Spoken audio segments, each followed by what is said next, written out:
semuanya. Halo. Kami dari mahasiswi PGSD Universitas Jambi. Nah, kami di sini mau menyampaikan materi IPA tentang daun. Namun sebelum itu kami memperkenalkan diri kami. Nah, saya sendiri si Natalia Asa. Teman saya ini Sri Mutia Ulfa. dan saya Ina Panjaitan. Nah, untuk mempersingkat waktu, langsung aja kita mulai materinya. Kita langsung aja check out.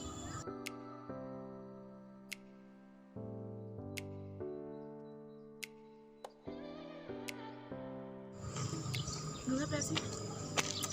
Hai, kan lagi ngapain sih? Ini lagi lihat-lihat Daun. jenis daun-daun gini. Oh, gitu. Kalian tahu nggak apa pengertian ini daun? Nggak tahu. Enggak, daun itu merupakan tempat proses fotosintesis. Nah, jadi kalau tanpa daun nggak akan ada deh proses fotosintesis. Udah pernah dengar kata fotosintesis kan? Proses fotosintesis? Oh, sudah kan itu belajar di IPA. Iya bener banget, ini materi IPA. Kalian mau tahu nggak kenapa sih daun ini banyak daunnya dia berwarna hijau? Nggak tahu. Kenapa, Kak? Nah, kalau daunnya bisa berwarna hijau itu dikarenakan ada zatnya, memang ada zat hijau atau yang disebut klorofil. Pasti pernah dong dengar kata klorofil? Pernah. Itu Nah, zat hijau pada daun kan? iya bener banget, itu cuma ada pada daun. Pernah nggak dengar kata kayak rantai makanan produsen, konsumen gitu, pernah dengar nggak? Iya, pernah tapi dong. nggak tahu fungsinya gimana, Kak. Nah, kalau daun ini dikatakan sebagai produsen pertama karena dia bisa menghasilkan makanannya sendiri. Makanya itu disebut produsen. Karena Wow. apa? Di saat dia fotosintesis, di saat itu juga dia bisa menghasilkan makanan. Oh, jadi gitu ya, Kak. Iya, bener banget. Ini ada banyak berjenis daunnya. Ada yang tahu nggak ini jenis-jenisnya apa aja? Nggak tahu, Kak. Kamu nggak tahu? Nggak tahu, tapi aku sedikit mengingat aja, Kak. Coba apa aja deh? Kalau yang pertama yang aku tahu ini daunnya menyirip. Oh, Nah, contoh dari daun menyirip itu ada daun mangga, bener. daun jambu, daun banyak deh, Kak, pokoknya daun-daunan. Terus juga daun menyirip itu nama latinnya Penini nervis. Nah, jadi kalau yang Penini nervis ini sesuai namanya, macam-macam daun menyirip memiliki struktur tulang daun berbentuk menyirip seperti susunan tulang ikan. Nah, jadi gitu. Gitu ya. Dan yang kedua ada yang ini, aku punya contoh daun yang menjari. Nah, daun menjari itu nama latinnya Palminervis. Daun menjari itu contohnya ada daun pepaya, daun singkong dan daun pepaya. Nah, jadi daun pepaya macam-macam daun menjari memiliki tulang berbentuk seperti susunan jari tangan, yaitu dari ujung tangkai daun dari ujung tangkai daun sini keluar beberapa tulang yang memancar seperti susunan jari-jari tangan. Jumlah tulang ini Seperti lazimnya, jumlah tulang ini lazimnya. Jadi daun melengkung itu bisa dikatakan nama latinnya Curvi nervis. Nah, jadi strukturnya macam-macam daun melengkung, mereka memiliki tulang berbentuk seperti garis-garis melengkung. Nah, seperti ini, Kak. Jadi daun ini mempunyai beberapa tulang yang besar. Satu di tengah, yaitu yang paling besar. Nah, ini tulang yang di tengahnya. Nah, dan juga sedangkan yang lain mengikuti jalannya tepi daun. Jadi tulang daun yang semula memencar kemudian kembali menuju ke satu arah, yaitu ke ujung daun. Nah, ini di sini. Contohnya kayak daun eceng gondok juga ya, bisa? Iya, bisa jadi itu eceng gondok juga. Nah, yang selanjutnya itu ada daun sejajar. apa itu daun sejajar, Kak? Daun sejajar itu memiliki tulang berbentuk seperti garis-garis lurus yang sejajar. Nah, bentuk tulang daun ini mempunyai satu tulang di tengah yang besar membujur daun, sedangkan tulang-tulang yang lainnya lebih kecil dan nampaknya semua mempunyai arah yang sejajar dengan ibu tulangnya. Seperti contohnya daun sawit ini. Ada juga contoh-contoh lain dari daun sejajar ini, yaitu daun tebu gitu. Oh, berarti padi juga termasuk daun sejajar ya, Kak? Iya, padi juga termasuk daun sejajar.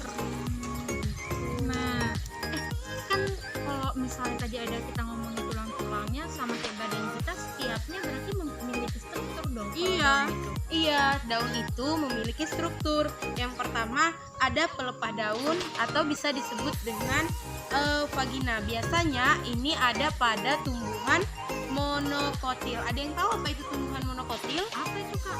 Tumbuhan monokotil itu dia berkeping satu. Berkeping satu.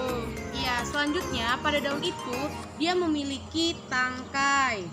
Ya, Nih, dia memiliki tangkai. Daun itu memiliki tangkai yang biasa disebut dengan bahasa ilmiahnya petilos. Memiliki fungsi sebagai pendukung pada helai daun dan menempatkan daun sedemikian rupa sehingga dapat mencukupi cahaya matahari yang sempurna untuk menghasilkan fotosintesis. Oh, yang tadi yang saya bilang itu kan? Iya, fotosintesis kan tadi dijelaskan oleh Kak Desi. Selanjutnya itu ada helai daun. Nih, helai daun. Biasa disebut dengan lamina. Lamina ini disebut juga sebagai tempat terjadinya fotosintesis. Warna dan ukurannya itu berbeda-beda. Helai daun ini terdapat pada tulang-tulang daun seperti ini, tulang-tulang daun yang ada di sini. Tulang daun itu merupakan salah satu bagian daun yang memiliki peran sebagai penopang agar daunnya memiliki kekuatan untuk menyanggah pada batangnya. Di samping sebagai penguat, tulang daun sendiri merupakan organ yang berfungsi sebagai pengangkut zat-zat yang dibutuhkan pada tanaman untuk proses pertumbuhan dan perkembangan daunnya. Oh gitu, berarti banyak banget ya materi tentang daun ini. Akhirnya kita bisa bahas di sini dong. Apalagi kan daun ini kan banyak jenisnya. Untung aja Kakak Ulfa tadi udah jelasin daun berjenis dan sejajar. Berarti sebenarnya kalau kita buat kesimpulan, pertama, daun itu merupakan tempat proses fotosintesis untuk menghasilkan makanan, iya kan? Iya. Lalu selain menghasilkan makanan, daun itu juga tempat terjadinya proses air dan karbon dioksida menjadi glukosa dan oksigen, ya kan? Ya. Dan dari prosesnya itulah yang bisa menyebabkan kalau ada namanya klorofil, sel klorofil sehingga menjadi warna hijau. Yang jadi pertanyaan aku, kenapa ya bisa ada warna hijaunya yang warnanya hijaunya berbeda-beda gitu, iya kan? Iya. Nanti kita cari tahu sama-sama ya. Oke, adik-adik.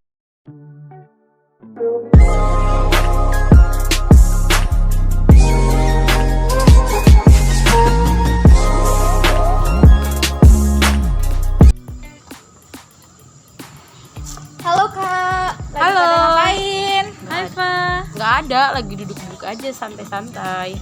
Kamu dari mana, Pak? Aku tadi habis ngerjain tugas Kak. Jadi aku kesini mau nanya gitu ke kakak, Kak Indah sama Kak Eci. Mau nanya apa? Nanya tuh? apa tuh? Nah, jadi kan aku tadi kan jalan ke sini.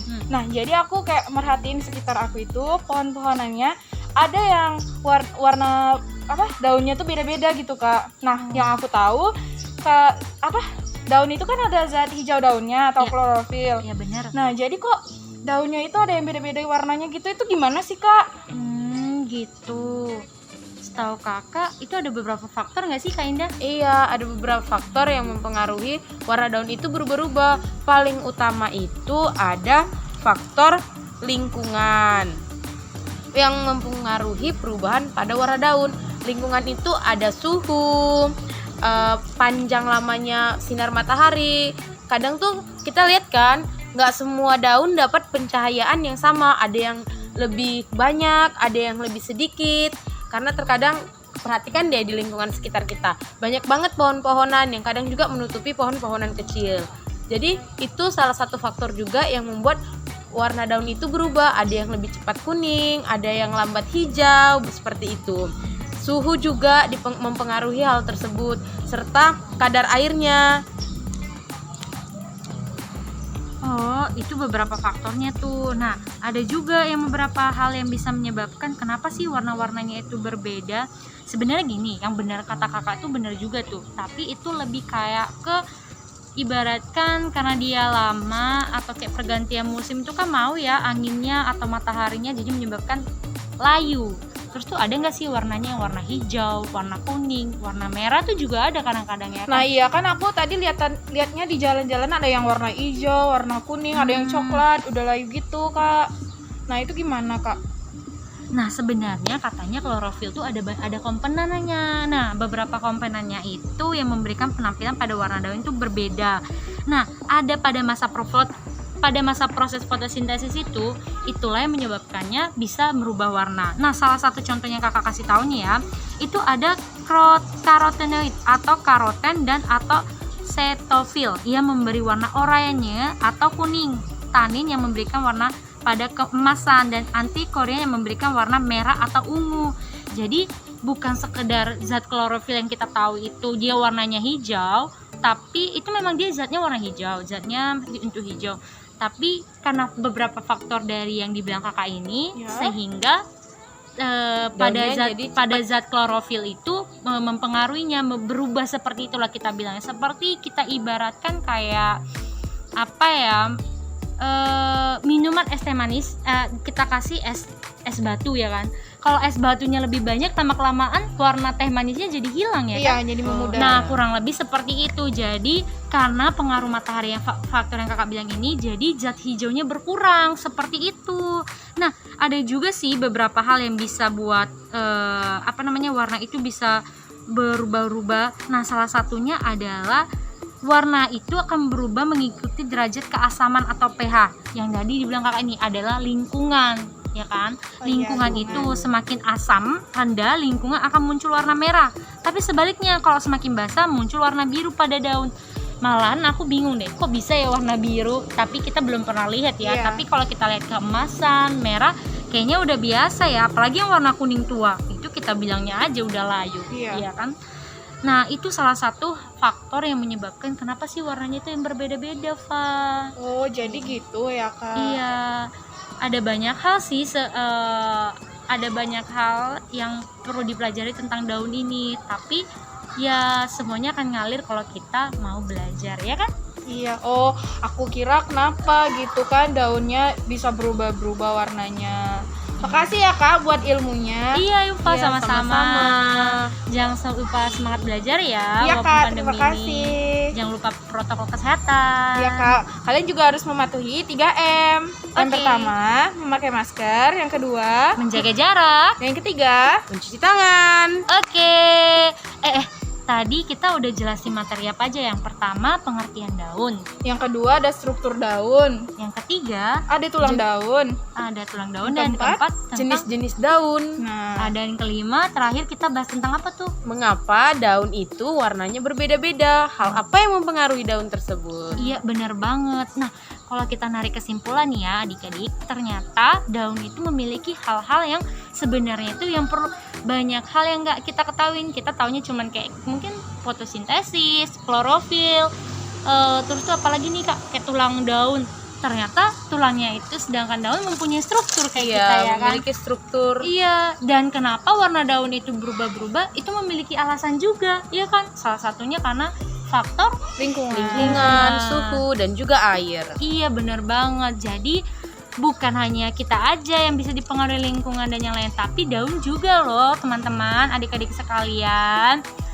Nih kayaknya udah cukup deh materi kita hari ini ya, untuk kayaknya. daun. Iya ya kayak buat adik-adik sekalian, terima kasih ya udah ngikuti penjelasan dari kakak-kakak, dari Kak Ulfa, Kak Ici, dan Kakak Indah. Untuk di lain waktunya kami akan berusaha semaksimal mungkin memberikan materi yang lebih baik lagi kepada adik-adik sekalian. Semoga bermanfaat. Bye-bye. Bye-bye.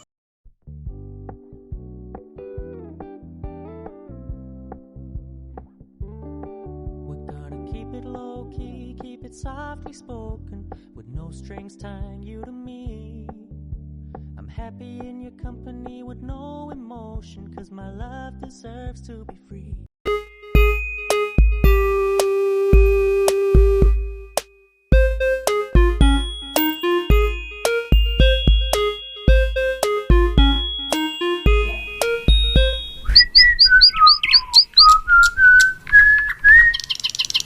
Saat ini udara yang kita hirup setiap hari telah tercemar oleh zat-zat asing yang datang dari banyak sumber. Salah satunya adalah asap knalpot kendaraan bermotor. Pencemaran udara oleh zat-zat asing ini membahayakan kesehatan kita. Biasanya kita akan mengalami gangguan pernafasan karena pencemaran udara ini.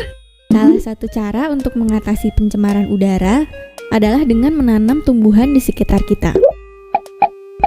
Ini karena tumbuhan menghasilkan oksigen yang penting untuk tubuh kita. Tubuh tumbuhan tersusun dari beberapa bagian. Di bagian paling bawah ada akar, lalu batang, daun, bunga, buah, dan biji. Daun biasanya berbentuk lembaran tipis berwarna hijau. Warna hijau pada daun ini disebut klorofil. Berdasarkan bentuk tulang daunnya, tumbuhan dapat digolongkan menjadi 4. Pertama yaitu tumbuhan bertulang daun menjari. Contohnya pada daun pepaya dan singkong. Kedua yaitu tumbuhan bertulang daun menyirip. Contohnya pada daun mangga dan daun jambu. Ketiga yaitu tumbuhan bertulang daun melengkung. Contohnya pada daun eceng gondok. Keempat yaitu tumbuhan bertulang daun sejajar. Contohnya pada daun jagung dan padi. Berdasarkan tepi daunnya, tumbuhan dapat digolongkan menjadi 2. Pertama yaitu tumbuhan bertepi daun rata. Contohnya pada daun nangka dan daun bougainville. Kedua yaitu tumbuhan bertepi daun bergerigi. Contohnya pada daun mawar dan kersen. Kegunaan daun bagi tumbuhan ada 3, yaitu sebagai tempat terjadinya proses pembuatan makanan bagi tumbuhan atau proses fotosintesis.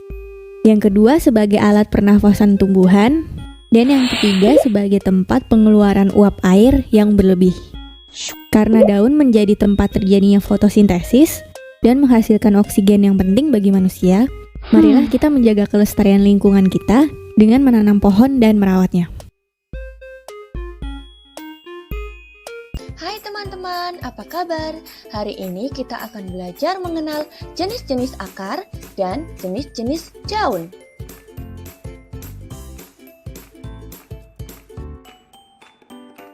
Secara umum, akar dibagi menjadi 2, yaitu akar tunggang dan akar serabut. Akar tunggang terdiri dari satu akar induk berukuran cukup besar. Pada bagian akar induk tumbuh akar-akar cabang dengan ukuran yang lebih kecil.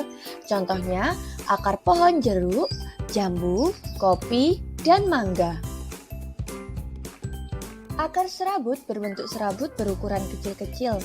Akar serabut tidak memiliki akar utama, sehingga ukuran akar yang satu dengan yang lain relatif sama. Contohnya akar pohon padi, serai, jagung, rumput, dan kelapa.